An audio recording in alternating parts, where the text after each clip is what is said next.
Assalamualaikum Ustazah, besok saya operasi dan memakai kateter. Bagaimana sholat saya jika ada kateter? Gimana wudhu dan istinjaknya?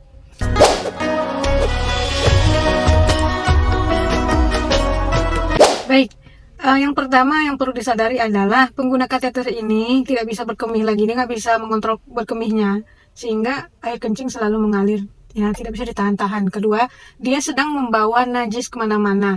Istilahnya kalau sholat ada najis dan dia sedang membawa najis ya dengan kateternya itu tidak sah sholatnya, sebenarnya demikian.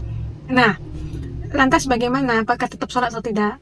Selama akal masih sempurna, maka tetap wajib sholat. Cuma sekarang dia membawa najis kemana-mana sehingga tetap aja sholatnya tidak sah juga, ya. Oleh karena itu, dalam menyikapi orang yang tidak bisa bersuci atau selalu bernajis, maka di sini terdapat 3 pendapat. Yang pertama mazhab Hanafi. Di dalam mazhab Hanafi ada pendapat bahwasanya tidak sholat waktu pasang kateter itu, maksudnya ketika sedang bernajis. Kemudian karena itu darurat ya.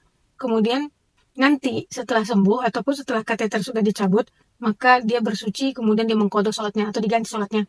Pendapat kedua, mazhab Syafi'i ya, harus tetap sholat bagaimanapun walaupun kateternya nyambung ke tubuh dan membawa najis kemana-mana ya.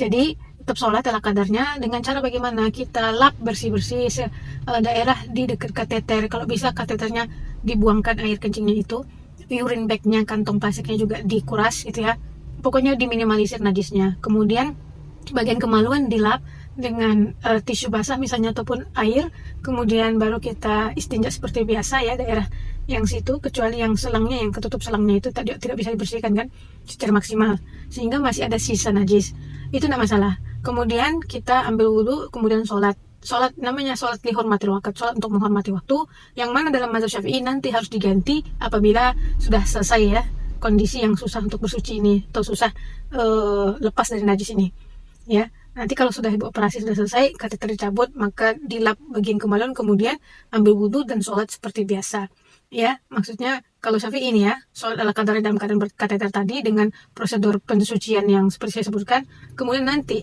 sholatnya ini diqadha, diganti ketika sudah sembuh dan kateter sudah dicabut ya.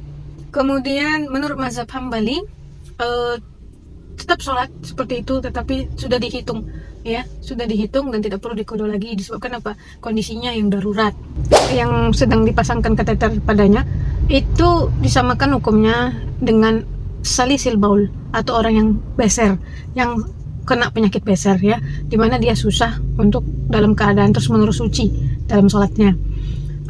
Jadi apabila kita sudah melakukan pensucian daerah kemaluan, kemudian kita ngambil wudhu, diwudhukan seperti biasa dan sholat seperti biasa ya. Apabila waktu sholat itu ada air kencing yang keluar, itu cuekin aja ya. Kemudian selesaikan sholat sampai selesai sholat.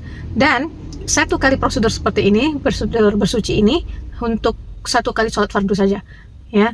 Nanti kalau mau sholat fardu berikutnya, maka harus melakukan pensucian yang saya sebutkan seperti tadi, kemudian ambil wudhu dan sholat lihormatil waqt, sholat untuk menghormati waktu. Itu dalam mazhab Syafi'i. Nanti kalau udah sembuh akan diqadha kembali atau diganti kembali sholatnya. Wallahu a'lam bishawab. Semoga terbantu dan semoga operasinya berjalan lancar, segera sehat insyaallah, bismillah. Assalamualaikum warahmatullahi wabarakatuh.